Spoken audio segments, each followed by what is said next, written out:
아미시라는 공동체가 있습니다. 미국에 있는 공동체인데요. 저는 해외여행을 한 번 신혼여행 때 가보고 난 다음에 가본 적이 없기 때문에 또 사실은 가볼 계획도 이렇게 세우지는 못하는 형편이기도 하죠. 그럼에도 불구하고 몇 군데 가보고 싶은 데가 있습니다.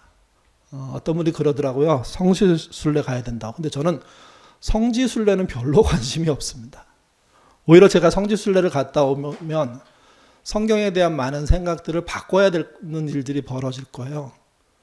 근데 이제 그걸 바꾸는 게 꼭 옳은 건지 이렇게 제가 거짓을 이해하고 있지 않는 한 나름 약간의 상상이 들어간 성지에 대한 이해는 도움이 된다고 생각하거든요. 그래서 사실은 성지순례 여러 번 갈 수 있는 기회가 있었어요. 근데 가지 않았습니다. 그럼에도 불구하고 오히려 몇 군데 가보고 싶은 데가 있어요. 그런 데가 주로 이제 신앙 공동체들이죠. 이게. 그 중에 하나가 미국에 있는 아미쉬입니다. 이분들은 제세례파 신앙 공동체입니다. 제세례파 하면 한동안 이단이라고도 얘기했지만 지금 한국 교회에서 그 대안을 보여주는 가장 뚜렷한 공동체가 뭐냐 할 때 대부분 제세례파 얘기 나오거든요.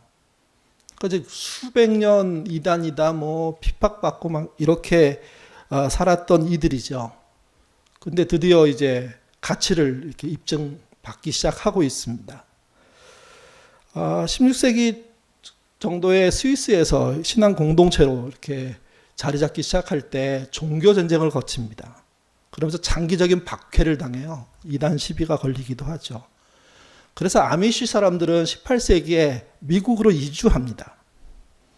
그리고 미국 사회의 한 부분이 되어서 살았죠. 지금 아미시가 좀 더 늘었겠지만 제가 숫자를 이렇게 알게 됐을 때는 한 20만 정도 됐을 거죠. 한 10년 전에요. 그러니까 그 20만 정도의 숫자임에도 불구하고 미국 사회에서 또 전 세계에서 신앙적인 영향력은 굉장히 큽니다. 그래서 그 펜실베니아의 랑카스타라는 데 가려고 하는 신앙인들이 꽤 많아요. 그래서 지금도 이렇게 네이버 같은데 아미시 이렇게 해보면 갔다 온 사진들이 여행 사진들이 이렇게 올라온 거 볼 수 있거든요. 이게. 여러분 화면에 보는 것처럼 그들은 지금도 마차를 타고 다닙니다. 자동차 안 탑니다. 전화기 안 씁니다. 서로 이렇게 직접 소식을 전하는 방식, 컴퓨터, 전자제품 사용하지 않습니다. 오히려 풍차를 쓰고요. 우물에서 물을 길러 먹습니다. 땔감을 여전히 만들어내고요. 물레방아를 운영합니다. 완전히 옛날의 방식으로 살고 있으면서도 불구하고 신앙에서는 첨단이라는 거죠. 가장 앞장서 있는 모습들을 보여주는 곳, 그게 아미시라고 얘기하고 있습니다. 물론 이제 저는 가고 싶으니까 좀 과장해서 얘기할 수 있습니다. 아미시가 완벽하다? 이런 말 하고 싶은 건 아닙니다. 300년 정도 멈춰 있는, 발전하지 않은 과거 속에 있는 공동체가 여전히 미국 사회나 전 세계 신앙 기독교인들에게 영향을 주고 있다면, 그것도 굉장히 의미 있는 영향을 주고 있다면 첨단 사회를 살아가는 우리 입장에서는 좀 주목해 봐야 한다는 거죠. 아미시에 많은 이야기들이 있습니다. 그 중에 가장 이렇게 마음 아프면서도 진짜 아미시구나 할 수 있을 정도의 이야기를 이렇게 보여준 사건이 15년 전에 있었습니다. 2006년 10월 달에 있었죠. 아미시 공동체는 자기들끼리만 살지 않습니다. 자기와 같은 이렇게 신앙은 아니지만 주변 마을 사람들과 연결해 살거든요. 그 중에 한 사람이 아미시에서 이렇게 우유를 수거해다가 사회에 파는 그런 이제 중개상이라고 할까요? 아니면 모집상이라고 해야 될까요? 그런 역할을 하는 분이 있었습니다. 나이가 32살이었는데요. 그가 어떤 이유인지 정확하게 밝혀내지는 못했지만 아미시에 있는 자그마한 학교에 가서 6명의 아이를 죽이는 사건이 벌어졌습니다. 그리고 여러 명이 부상당하는 일들이 벌어진 겁니다. 이 사건이 일어났을 때 기독교 공동체들 안에 여러 질문들이 생겨났습니다. 어떻게 죄 없는 어린아이들이 이렇게 무참해 죽을 수 있느냐? 그것도 신앙 공동체 안에서, 그것도 역사와 전통을 자랑하는 곳에서. 그 사건이 미국의 전 세계에 막 퍼져나가면서 기독교 신앙에 대한 회의도 많이 일어났고요. 더불어 이제 아미시가 어떻게 행동할지 사람들이 주목하기 시작했죠. 아이들의 장례식이 되었습니다. 그 아미시에서는 목사가 가장 이렇게 권위 있는 역할을 하지 않고요. 마을의 장로가 가장 권위 있는 역할을 하게 되는데 가장 마을의 어른인 거죠. 마을의 대표이기도 하고. 그 대표인 장로가 나와서 그 장례식에서 한 말들이 전해지기 시작했습니다. 여러분 설교 화면에 나올 건데요. 천천히 같이 한번 읽어보겠습니다. 우리는 또다시 누군가가 들어와 총격을 가하리라고 생각하지 않는다. 우리는 용서하고 싶다. 악을 선으로 바꾸는 것이 우리가 이제껏 지녀온 삶의 양식이다. 나를 학교로 돌아가는 아이들의 마음이 힘들 것이라고 생각하지만 마을 전체의 교회가 잘 협조할 것이며 결국 극복해내리라 믿는다. 굉장히 짧은 이야기지만 전체 얘기를 다 인용한 게 아니기 때문에요. 근데 여러분 이들의 정신을 보여주는 이야기를 표현한 글이 있습니다. 저기에. 세 번째 줄에 보시면 우리가 이제껏 지켜온 삶의 양식이다 라고 자기네 삶의 스타일을 딱 드러냅니다. 이게 신앙인 거죠. 그게 뭐였냐면 악을 선으로 바꾸는 것. 기독교 공동체의 목표가 다양할 수 있습니다. 세계 선교일 수도 있죠. 나눔과 구제와 가난을 이기는 삶일 수 있죠. 교회 개척일 수도 있습니다. 근데 아미시의 목표는 뚜렷합니다. 악을 선으로 바꾸는 거예요. 이긴다는 표현도 안 썼습니다. 바꿔내는 것이라고 썼습니다. 바꿔내시는 거. 그러니까 이번 사건이 악을 선으로 바꿔내는 일에 전혀 영향을 끼치지 못할 거다. 우리는 그대로 갈 거다. 그렇게 얘기한 겁니다. 여러분 교회의 그런 어떤 정신, 우리 교회 같은 경우는 외부에 민주적인 교회라고 얘기하잖아요. 성도 중심의 공동체라고 얘기하잖아요. 굉장히 좋은 가치입니다. 그런 것처럼 아미시에도 악을 선으로 바꾸는 공동체라는 그들의 방향성이 처음부터 있었고 지금도 존재하는 거죠. 이게 복잡하게 1, 2, 3, 4, 5, 10가지, 20가지 선언하고 막 이렇게 존재하는 게 아니라 우리는 이거 하나 평생을 거쳐서 대를 이어서 하겠다고 시작한 공동체라는 거죠. 이게 이런 선언을 읽고 난 다음에 이들의 행동은 이렇게 이어졌습니다. 살인자의 아내인, 살인자는 자살했거든요. 살인자의 아내인 마리 로버츠라는 사람이 이 사건을 겪으면서 정신적인 충격을 받아요. 그러자 이들이 한 일은 그를 위해서 기도하는 일부터 시작합니다. 나중에 엄청난 금액의 후원도 합니다. 또 이들은 살인범의 장례식장에 참여합니다. 살인범의 장례식장에 75명이 참여했는데 절반 정도가 아미시 사람들이었습니다. 아미시 사람들이 악을 선으로 이기는 방식을 직접 가서 보여준 겁니다. 이기겠다고 구호를 외친 게 아니라 피켓팅을 한 게 아니라 직접 가서 그 살인마의 장례식에 그를 추모하고 그 사람 때문에 슬픔 당한 그의 가족들을 위로하는 일들을 하게 된 거죠, 이게. 그러면서 그 이후에 아미시에 대한 생각이 더 좋아졌습니다, 세상적으로. 물론 비난도 엄청 많았습니다. 죄를 짓고 잘못한 사람에게 벌을 줘야 되는데 무조건 용서가 옳으냐 하는 그런 질문도 나왔고 그걸로 인해서 논쟁도 일어났지만 명확한 건 이겁니다. 그들은 지금도 선으로 악을 이기는 삶을 살기 위해서 애쓰고 있다는 거죠. 그리고 그 방향을 여전히 유지하고 있다는 거죠. 지난 300년 동안 유지해온 것처럼 앞으로도 유지할 거라고 얘기하고 있는 겁니다. 이게. 여러분 복수할 자리에서 용서하는 거 이거 그냥 쉬운 일 아닙니다. 선뜻 선택되는 게 아닙니다. 특별히 신앙 공동체 안에 한 아이가 죽은 게 아니라 6명의 아이가 죽었고 많은 아이가 부상당했는데 그러면 얽히고 설킨 가족들이 여러 가정이잖아요. 그 가정들 모두가 용서를 택해낼 수 있다는 건 악을 선으로 이기는 훈련이 오랫동안 지속됐기 때문에 가능한 거죠, 이게. 여러분, 이런 공동체 어떻게 가능할까요? 무슨 비법이 있는 거 아닐까요? 정말 이들은 우리가 모르는 신앙적인 비법, 신비로운 비법, 이런 거 갖고 있는 거 아닐까요? 이들의 내공이 이 정도 됐다면 우리도 이런 내공을 훈련받아야 하는데 과연 어떤 방법으로 그들이 그런 걸 훈련했고 그런 비법을 보여줬을까요? 아미스 이야기를 쭉 읽어보잖아요. 근데 굉장히 의외예요. 우리랑 다를 게 거의 없어요. 그들은 우리와 똑같이 성경을 읽고 우리와 똑같이 기도할 뿐입니다. 근데 왜 나 개인은 물론이고 한국 사회에 있는 교회들을 볼 때와 아미시 공동체를 볼 때가 다를까요? 저는 이렇게 생각했습니다. 그들은 건져 올린 게 많았고 우리는 건져 올린 게 없었다는 겁니다. 그들은 300년 역사를 통해서 악을 이기는 선의 방법들을 수없이 건져 올렸지만 우리는 우리의 신앙 연수를 쫓아서 봤을 때 악을 이기는 선의 방법들을 많이 건져 올리지 못하고 있다는 거죠.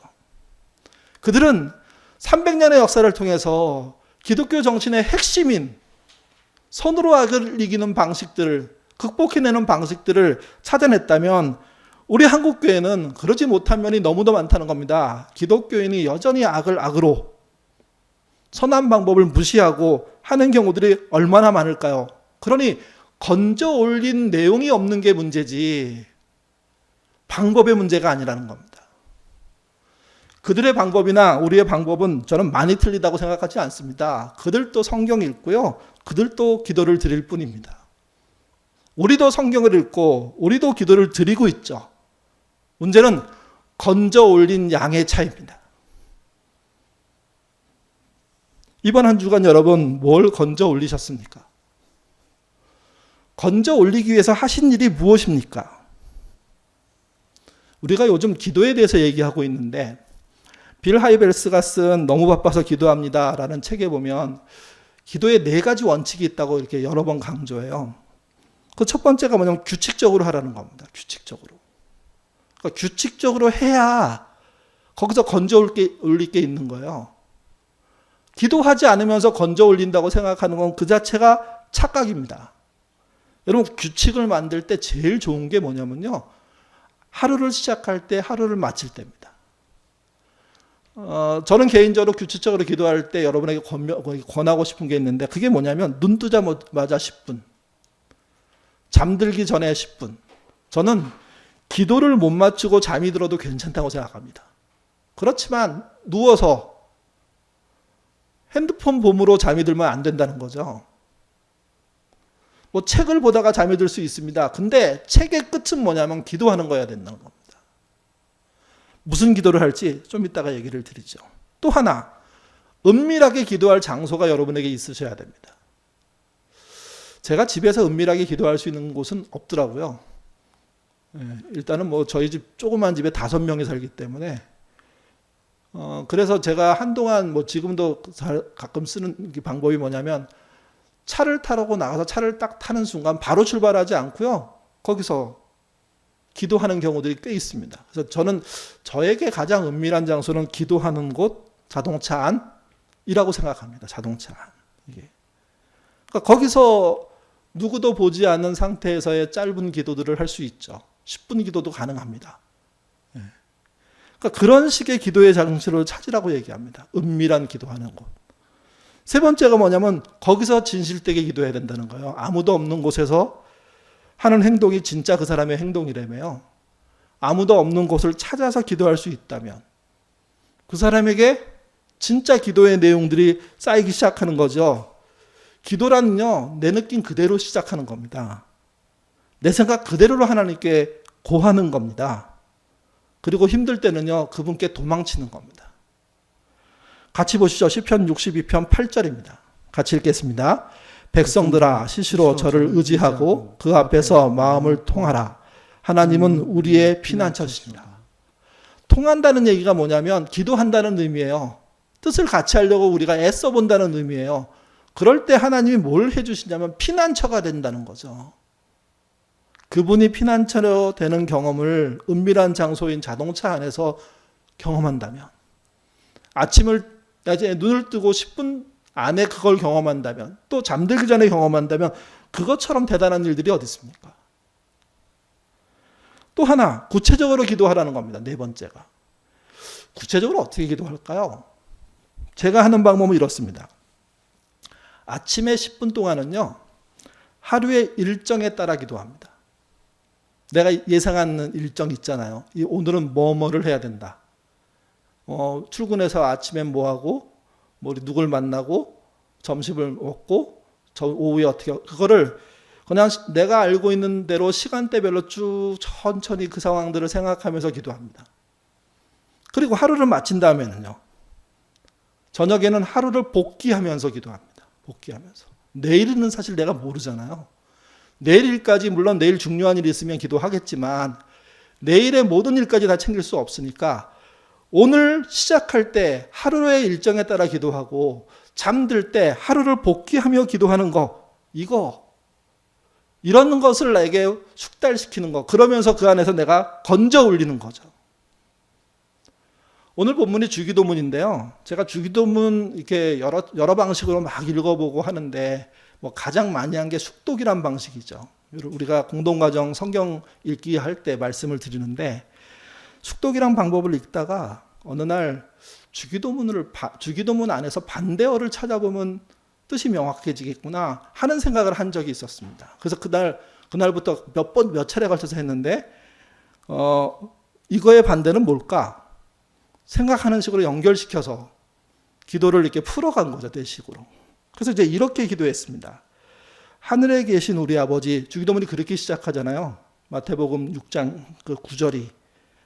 그때 제가 생각한 게 하늘의 반대는 뭐로 볼 수 있을까? 세상. 세상에 빠져 있는 내가 하나님을 바라보는 순간 하나님이 나와 함께 하시는 것을 알게 되는 게 기도다. 그때 메모입니다, 이게. 짧은 저의 묵상인 거죠. 저는 저의 깨달음인 거죠. 그 다음에 하늘에 계신 아버지인데 어떤 아버지냐면 우리 아버지예요. 이거의 반대가 뭘까요? 우리의 반대. 나죠.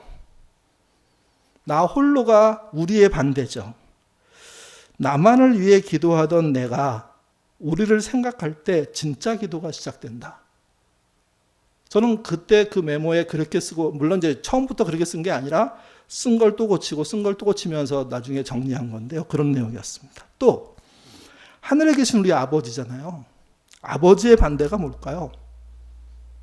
자식이죠. 옛날 문법으로 하면 아들이고요. 그러니까 내가 그분의 아들이다. 하나님의 아들로 살지 못한 내가 하나님을 아버지라고 부를 때 다시 아들로서 살 기회가 주어진다. 제가 그 하늘에 계신 우리 아버지라는 그 짧은 구절을 놓고 수차례 숙독하면서 나름 결론 내린 게 그런 내용이라는 거죠. 그래서 나는 하늘에 계신 우리 아버지라고 기도할 수 있다. 제가 말씀드린 건 정성규라는 사람이 저렇게 해석해서 이런 게 아니라 물론 그런 내용이지만 여러분도 그런 방식으로 숙독할 필요가 있다는 겁니다. 그래서 하나하나 따져 묻고 여러 식으로 대답을 만들다 보면 주기도문이라는 게 2000년 전에 예수님이 산상수훈할 때 어떤 부분에서 가르쳐준 기도, 그리고 우리가 예배드릴 때 반복적으로 암송하는 기도 정도가 아니라 나에게 다시 해석되는 기도로 쓸 수가 있어요. 나에게 해석되는 게 건져 올리는 겁니다.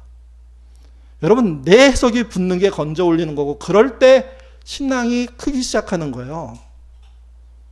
제가 오늘 설교의 제목을 나를 바꾼 단순한 기도라고 얘기했는데 실제 주기도문은 굉장히 짧고 외우기도 쉬운, 생각해보면 기도 중에는 가장 심플한 기도예요. 근데 여러분, 이 기도를 나 스스로 반대어를 찾는 방식으로 접근하다 보니까 전혀 다른 나만의 이해가 있게 되고 내가 거기에 더 천착할 수 있게 되고 더 숙독할수록 내가 그 안에 설 수 있는, 따라갈 수 있는, 그래서 기도할 수 있는 근거들을 찾는 이유들이 된다는 거죠. 계속해서 보면 이름이 거룩히 여김을 받으시오며 이렇게 너무 자세한 걸 다 나눌 수는 없으니까요. 짧게 한 가지씩만 더 나누면 이렇습니다. 여기서 이름은 하나님의 이름이에요. 하나님의 이름이 거룩히 여김을 받는 거예요. 그러면 하나님 이름의 반대가 뭘까요? 내 이름이죠. 나의 이름을 위해 살았던 내가 하나님의 거룩한 이름을 빛나게 할 수 있을까? 또는 있어야 한다. 메시지 성경이 이렇게 번역했습니다. 아버지가 어떤 분이신지 드러내소서. 내가 그분의 이름을 빛나게 할 수 있는 방법은 내가 뭔가를 잘해내서가 아니라 그분이 당신의 모습을 나한테 드러내 주셔야 돼요. 요 짧은 구절로 그래서 하나님께 도전적인 기도를 할 수 있는 거죠. 보여달라고, 하나님. 느끼게 해달라고. 미련하지 않게 해달라고. 무감각하지 않게 해달라고. 도와달라고. 내가 그래서 하나님의 거룩함을 더 많이 알게 해달라고. 그래야지만 내가 하나님을 거룩히 여긴다는 말을 할 수 있지 않겠냐고. 세 번째 단락은 나라의 임하오시며 뜻이 하늘에서 이룬 것 같이 땅에서도 이루어지이다. 이 나라도 하나님의 나라죠. 하나님 나라의 뜻, 하나님 나라의 임재와 반대되는 말이 뭘까요? 나의 뜻, 내 뜻의 성취죠, 이게. 내 뜻만 이루기를 원하는 기도에서 하나님 나라와 하나님 뜻이 땅에서 이루어지도록 하기 위한 기도로 바꿀 때, 그때 내 삶에 새로 건져 올릴 것들이 생겨납니다. 메시지는 이렇게 번역했습니다. 세상을 바로잡아 주시고 하늘에서처럼 땅에서도 가장 선한 것을 행하소서. 저는 메시지 번역이 되게 나중에 읽었지만 좋았던 게 뭐였냐면, 실제 하나님의 뜻이 땅에 이루어지기 위해서는 뭘 해야 되는지를 보여줘요. 본문에서. 하나님이 하실 일이 드러나요. 그게 뭐냐면 하나님이 이 땅에서 선한 일을 해주셔야 된다는 거예요. 그러면 내가 그걸 보고 나의 선한 영역에서의 선한 일을 할 수 있게 되는 거죠, 이게. 그렇게 함으로 내 뜻만 이루어지는 게 아니라 그분의 나라의 뜻이 이 땅에서 이루어지는 역사들이 일어나기 시작하는 겁니다, 이게. 또 오늘날 우리에게 일용할 양식을 주시고, 우리니까 반대말은 나겠죠, 나에게 일용할 양식을 주시고 라고 생각하는 순간 서로 거리는 뚝 떨어집니다. 근데 나중에서야 또 하나 느낀 게 있었습니다. 여기서 말하는 우리에게 일용할 양식 속에 포함된 사람 중에 한 분류는 가난한 사람들이라는 거예요. 잘 먹고 잘 사는 사람들이 아니라, 먹을 수 있는 사람들이 아니라 먹지 못할 수 있는 사람들. 그들이 이 말에 반대어가 될 수 있다는 거죠. 그래서 내가 만난 가난한 이들에게 나는 무엇을 했는가라는 질문을 던질 수 있게 됐습니다. 일용할 양식을 주는 것을 하나님께 기도하면서 나 또한, 그러니까 일용할 양식을 달라고 하나님께 기도하면서 나 또한 누군가의 일용할 양식을 감당해야 되지 않을까? 메시지는 이렇게 번역했습니다. 든든한 새끼 식사로 우리를 살아가게 하소서. 저는 메시지 나중에 읽고 되게 감동했어요. 이렇게 표현할 수 있는 거구나. 그러니까 내가 든든한 새끼를 먹을 수 있는 삶을 사는 게 얼마나 좋은 일이에요. 근데 이 안에서는 한 걸음 더 나가야 돼요. 나의 주변에 내가 가난한 자에게 새끼는 되지 못하더라도 한 끼는 대주는 사람이 돼야 한다는 거죠. 세 사람이 협력해서 십시일반에서 새끼를 줄 수 있다면 더 좋은 거죠. 교회 공동체가 아둘람이 한 사람의 새끼를 될 수 있다면 더 좋은 거죠, 이게. 그러니까 누군가의 든든한 새끼가 되어주는 게 우리에게 일용할 양식이 되는 게 아닙니까? 또 우리가 우리에게 죄 지은 자를 사함같이 우리의 죄를 사하여 주옵소서. 죄 지은 자, 나한테 피해를 입힌 사람이에요. 이것의 반대가 뭘까요? 내가 피해를 입히는 거죠. 그런데 내가 피해를 입히는 경우가 흔하냐? 흔할 수 있고요. 그렇지 않을 수도 있습니다. 근데 저 마음속에 이런 마음이 생겼습니다. 누군가에게 앙심을 품는 건 나도 잘하지 않나? 불쑥불쑥 앙심을 품어서 누군가를 괴롭히려고 하는, 괴롭힐 수는 없어요, 사실은. 내 마음속에서만 일어나는 일들이니까. 내 눈초리와 내 행동에서만 일어나는 일들이니까, 이게. 그러니까 우리의 죄가 사함받는 것을 위해서 우리의 죄 사함을, 누군가의 죄를 사하는 일들을 해야 된다면 내가 정말 지금 이 시점에 할 수 있는 게 뭐냐? 앙심을 품지 않는 거라고 저는 생각했습니다. 앙심이 품어질 때 기꺼이 빨리 내려놓는, 고개를 흔들어서 마치 머리를 지우는 것처럼 지워내는 거, 이게 필요하다는 거죠, 이게. 아버지의 용서를 받은 이로써 앙심 품지 않는 것을 해야 한다는 것. 그때 저의 깨달음이었습니다. 메시지는 이렇게 기록합니다. 하나님께 용서받은 우리가 다른 사람을 용서하게 하소서. 저는 용서도 해야 되겠지만 앙심을 품지 않는 것도 필요하다고 생각합니다. 그게 아미씨가 보여준 선으로 악을 이기는 삶이었던 거죠, 이게. 또 우리를 시험에 들게 하지 마옵시고 다만 악에서 구하소서. 시험, 내가 이렇게 유혹받는 거잖아요. 그래서 내가 넘어질 수 있는 또는 이길 수 있는 그런 겁니다. 예. 근데 우리예요. 그러니까 우리 공동체가 그럴 수 있죠. 이거의 반대는 내가 죄를 짓는 상황들입니다. 그 상황에 들어가지 않게 해달라고. 그런 상황을 만들지 않게 해달라고. 악한 세력은 쉽게 이길 수 없지만 내가 죄 짓는 것만은 막아야겠다고. 그 막을 기회들을 달라고. 막을 힘을 달라고. 메시지는 이렇게 번역했습니다. 우리를 우리 자신에게서와 마귀에서 안전하게 지켜주셔서 아버지께 그럴 권한이 있습니다. 제 생각보다는요, 훨씬 더, 물론 뭐 이건 성경을 번역한 거니까 훨씬 더 나은 이야기를 해주고 있어요. 마귀에게 안전하게 지켜줄 것을 누가 하실 수 있냐면 나도 노력해야 되지만 아버지께서 그럴 권한이 있으시다는 거예요.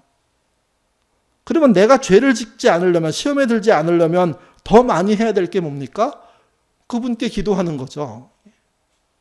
마지막으로 나라와 권세와 영광이 아버지께 영원히 있사옵나이다. 아멘. 내 앞에 벌어지는 모든 일들을요, 일들 속에 악한 일들이 일어나잖아요. 그럴 때 양심의 소리를 바라는 게 내가 해야 될 일이라고 저는 느꼈습니다. 그래야지만 내가 하는 영역에서의 책임을 다하는 거죠. 그러니까 악을 보고 아무런 양심 없이 지내는 게 그게 문제인 거예요. 악을 보고 저게 악이다 이렇게 얘기하는 게 필요한 거예요, 이게요. 메시지는 이렇게 번역합니다. 원하시면 무엇이든지 하실 수 있습니다. 영광으로 빛나시는 아버지, 예, 정말 그렇습니다. 하나님의 영광이 그분의 실체 모습이고 그분은 원하시면 모든 걸 할 수 있는 분이라는 거죠. 그렇다면 명확해집니다. 내 앞에 벌어지는 악을 나는 모른 척, 없는 척 만들지 않고 드러내야 하는 것이고 그것을 해결하기 위해서는 그분의 힘이 필요하다는 거죠, 이게. 그럴 때 내가 바뀌는 일들이 벌어지는 겁니다. 제가 좀 장황하게 제가 주기도문을 숙독하면서 느낀 개인적인 반대말 찾기를 통한 깨달음들, 그런 묵상들 메모한 것을 말씀을 드렸습니다. 성경을 읽는다는 것, 기도를 한다는 것의 핵심은 그거예요. 자기에게 적용해서 자기식으로 걷어들이는 겁니다. 그럴 때 틀리면 어떡합니까? 잘못되면 어떡합니까? 여러분, 그건 수정하면 돼요. 그건 지우면 돼요. 다시 시작하면 돼요. 문제는 이거예요. 내가 그 말씀을 받아들이기 위해서, 건져내기 위해서 내가 시도하지도 않고 그냥 덮어놓고 있다는 거죠. 덮어놓고 믿는다는 거죠. 생각하고 때로는 좀 논리적으로 따져보고 이런저런 잔재주를 피워보면서 그래, 이게 나에게 어떻게 다가올 수 있을지, 내가 어떻게 건질지 이걸 생각하지 않고 그저 그냥 흘러가도록. 전에도 몇 번 말씀드렸지만 사람들은 성경을요, 꼭 주문을 기록한 책이라고 생각하는 분들이 많아요. 그래서 저희가 공동가정할 때도 이렇게 예로 드린 적이 있죠. 어떤 목사님이 그 초신자 성경 공부를 하게 됐는데 거기에 정말 교회 다니기 싫은데 아내의 협박 때문에 이거 안 하면 나 집 나간다고 막 그러니까 어쩔 수 없이 온 그런 한 분이 계셨대요. 그래서 그분한테 이제 성경을 딱 펴놓고 요한복음을 펴놓고 한번 읽으시라고 그랬더니 그분이 못 알아듣게 읽는 거예요. 어떻게 읽으면 이런 식으로 읽는 것 같아요. 사의 직계 그사 리불 그너 웬 내에 또 가려. 뭘 읽었을까요, 제가? 그 당시는 옛날 성경이었는데 옛날 성경은 새로 성경이잖아요. 그분은 가로로 읽어버린 거예요. 그 이제 그 목사님도 너무 당황한 거예요. 뭔 이런 사람이 다 있어? 근데 그분이 어색한 발음을 계속 하고 있는 거예요. 두 번째 줄이 근데 안 맞아요, 줄이 잘 안 맞잖아요. 세로 생겨 옆줄이 안 맞죠. 근데도 읽으려고 그래요. 그래서 물었어요. 아니 선생님 왜 성경을 그렇게 읽으시냐고. 원래 이거 이렇게 세로로 이렇게 읽는 거라고. 그랬더니 아, 그러냐고. 자기는 성경이 주문 같은 거라고 생각했기 때문에 뜻이 중요하지 않고 뭔가 소리를 내갖고 뭘 이렇게 어렵게 하면서 그걸 외우는 거라고 생각했다고. 그래서 목사님이 읽으라고 할 때 용감하게 가로로 읽은 거예요. 우리가 그 상황을 현장에서 목격하면 다들 막 웃겠죠. 배를 잡고. 근데 여러분, 덮어놓고 있는 게 사실 그런 거 별다르지 않아요. 후딱 읽어버리고 후딱 외워버리고 그렇게 끝내는 게 그 별다르지 않아요. 사실은요. 성경에 제일 좋은 건 처음부터 끝까지 몇 독했느냐가 아니에요. 몇 독, 뭐 100독 하면 좋죠. 정독을 100독 하면 얼마나 좋습니까? 근데 그건 못지않게 중요한 건 뭐냐면 내게 주어진 본문, 내가 읽으려고 하는 본문이 나에게 숙지되도록 익숙해지도록 만들어서 내가 건져 올릴 게 있어야 되는 거예요. 그러면 어떤 일이 뭐냐면 내가 조금씩 바뀌어요. 그래서 단순한 본문이 나를 바꾸는 거예요. 그 본문을 수없이 내 마음속에 건져 올려서 내 마음속에 담으려고 애쓰다 보면, 그래서 이런저런 생각하면서 대비하다 보면, 이런저런 스스로의 개똥철학으로 논리를 피다 보면, 그러면 어느 순간 남들은 갖지 못한 굉장히 선명한 어떤 것들을 딱 붙잡게 돼요. 그게 틀릴 수 있어요. 그럴 때는 버리면 되거든요. 그게 맞아요. 그럼 기꺼이 내 것으로 품으면 돼요. 내 해석으로. 신앙의 제일 중요한 건 뭐냐면, 나를 바꾸는 건 뭐냐면요, 그렇게 건져 올리는 게 있느냐는 거예요. 그렇게. 주기도문을 매주 외운다고 해서 모든 것이 새로워질까요? 그렇지 않습니다. 건져 올리는 게 있어야 돼요. 이게. 오늘 본문을 통해서 두 가지 권면을 드립니다. 첫 번째가 이겁니다. 성경을 숙독하라고 여러분 권면 드렸잖아요. 기도도 숙도하셔야 돼요. 다양한 많은 기도가 필요한 게 아니에요.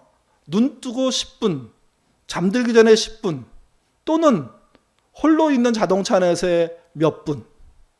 그럴 때 자기만의 기도의 스타일을 가져라는데, 제가 말씀드렸잖아요. 아침을 시작할 때는 하루의 계획을 쫓아가면서 저녁 늦은 시간까지를 쭉 훑으면서 기도하면, 거기에 등장하는 사람들을 위해서 기도하면, 의미를 찾아 기도하면 하루의 일과를 풀어나갈 때 더 나아져요. 그리고 난 다음에 하루를 마치고 난 다음에 완벽할 수 없으니까 하루를 복귀하면서 침상에서 기도하면, 그렇게 5분 또는 10분을 기도할 수 있다면 그것이 반복되는 과정들을 통해서 건져 올리는 기도가 가능한 거예요. 그게 숙도죠. 익숙하도록 기도해야 되는 것처럼 익숙하도록 성경을 또 읽으셔야 돼요. 많은 구절을 읽는 거 중요해요. 처음부터까지. 그거보다 또 하나 중요한 게 무엇이냐면, 한 부분을 이해되도록 수없이 읽으면서 자기식으로 해석해 보는 거예요. 그때 개똥철학이 나와도 괜찮아요, 사실은요. 그러면서 깊어지는 거거든요. 그러면서 여러 구절을 그렇게 하다 보니까 여러 부분을 하면 연결되는 부분들이 생기는 거거든요. 그러면서 논리라는 게 생기는 거예요, 이게. 그래서 성경을 숙독하고요. 기도도 숙도하시기를 바랍니다. 그리고 마지막으로 두 번째 부탁드리고 싶은 건, 아침의 시작을 하루 일정의 기도로 시작하시고요. 하루의 마감을 복귀하는 기도로 해보십시오. 그런 기도가 쌓이면서 여러분 삶 속에 건져 올려야 될 포인트들이 주목되기 시작하고 건져 올릴 수 있게 될 겁니다. 그럴 때 내가 바뀝니다. 너무나 많은 사람들이 집회를 통해서 내가 바뀌었다고, 그냥 성령이 임재해서 울어서 바뀌었다고, 그럴 수 있고 그런 사람 많습니다. 근데 여러분, 그거는 평생 인생을 통해서 봤을 때 몇 번 없는 일들이에요. 진짜 자주 벌어져야 될 일들은 매일 벌어지는 삶의 현장에서 시작과 끝을 그분 앞에 말씀을 읽는 것과 그분 앞에 기도를 드리는 걸 통해서 할 수 있다는 겁니다. 그러면 내가 바뀝니다. 내가 나아집니다. 뭐 대단한 철학가가 되고 대단한 선한 사람은 될 수 없어도 말씀을 곱곱이 씹어 먹을 수 있는 사람들이 되기 시작하고, 그러면 나는 조금씩 나아지고요. 지금 당장은 큰 변화가 없다고 하더라도 어느 시점 먼 거리 10년, 20년 걸어간 다음에 뒤를 돌아보면 내가 꽤 커 있는 것을 알 수가 있습니다. 나를 바꾸는 단순한 그 기도를 내 것이 되도록 만들 때 아미시가 갖고 있는 신앙의 전통들이 어려운 위기 속에 드러나는 것처럼 나의 삶 속의 어려움 속에서도요, 그런 원칙들이 드러나는 겁니다. 그런 일이 없이 큰 사고를 맞이하면 내 욕심대로 하는 거죠. 여러분에게 늘 있게 되는 말씀과 늘 드리게 되는 기도를 통하여서 건져 올리는 것이 있는, 그래서 삶의 방향들과 내용들이 바뀌고 좋아지는 그런 기회들이 있으시기를, 그래서 여러분 안에 정말 신앙의 그런 경륜들이 쌓이시기를 주님의 이름으로 부탁드립니다. 기도하겠습니다. 하나님, 우리는 아미시 공동체를 보면서 우리는 저런 신앙을 언제 가질 수 있을까 하는 고민들을 합니다. 그리고 그들의 이야기를 읽어보면 그들은 특별한 기술을 갖고 있지 않습니다. 그들이 쓰는 성경책을 우리가 쓰고 그들이 하는 기도를 우리가 하고 있습니다. 근데 왜 우리에게는 그런 신앙의 능력들이 나타나지 않는 걸까요? 실제 말씀을 읽고 실제 기도하면서 숙독하고 숙도하는 일들을 하지 못하기 때문에 건져 올리는 게 없음을 저희가 고백합니다. 이제부터는 복잡하게 많은 것을 하려고 하지 않고 우리에게 주어진 말씀을 반복적으로 읽으면서 우리에게 주어진 기도의 시간들을 반복적으로 사용하면서 진짜 내 삶 속 깊숙이에 내 삶의 현장 속에 걷어 올리는 그런 결과들이 있는 신앙생활 하도록 도와주옵소서.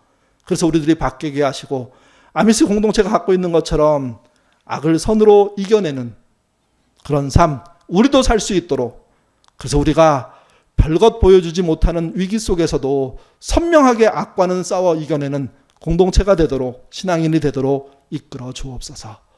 또한 아버지 하나님, 우리에게 기도의 능력들도 필요합니다. 거창한 기도가 아니라 아침 저녁으로 드리는 그 짧은 10분의 기도가 우리의 삶을 바꿀 수 있다는 것 잊지 않게 하시고, 같은 스타일의 기도를 꾸준히 주 앞에 드리는 믿음의 사람들 되도록 도와주옵소서. 그리고 나만을 위해서 기도하는 게 아니라 나와 함께하는 이웃들, 교회 식구들을 위해서도 기도하는 그런 신앙인 되도록 인도하여 주옵소서. 그래서 주기도문이 나의 기도문이 되게 하시고 내가 건져 올린 것이 가장 많은 그런 실체가 있는 신앙인 되도록 도와주옵소서. 감사하며 예수님 이름으로 기도드립니다. 아멘.